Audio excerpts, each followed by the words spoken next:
تو اس کی حکمت، دو حکمتیں اس میں، آئیے حدیث سنتے ہیں۔ سیدنا ابن عباس رضی اللہ تعالی عنہما روایت کرتے ہیں کہ فرض رسول اللہ صلی اللہ علیہ وسلم، آپ دیکھیے غور کیجیے، وہاں سیدنا عبداللہ بن عمر بن خطاب کے بیٹے بھی کہہ رہے ہیں فرضا، ادھر عبداللہ بن عباس جو حبر الامہ ہیں، نبی صلی اللہ علیہ وسلم کے چچازاد بھائی ہیں، وہ بھی کہہ رہے ہیں فرض اللہ، رسول اللہ صلی اللہ علیہ وسلم نے فرض کیا ہے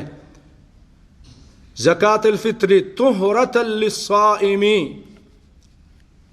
من اللغو والرفث۔ اس کی حکمت یہ ہے کہ یہ پاکی کا سبب ہے روزے دار کے لیے، جو اس سے لغو، بھول چوک اور کوئی غلط بات اس سے ہو جاتی ہے۔ رفث کہتے ہیں جو عورتوں والی باتیں اس سے ہو گئیں، تو ان سب سے اس کے پاکی کا سبب بن جائے گا، اس کے یہ نکالنے سے اللہ تعالیٰ اس کے روزے کو پاک کر دے گا۔ طہرۃ للصائم من اللغو والرفث، یہ ایک حکمت ہوئی، آپ کی اپنی پاکی ہوگی۔ دوسری حکمت یہ ہے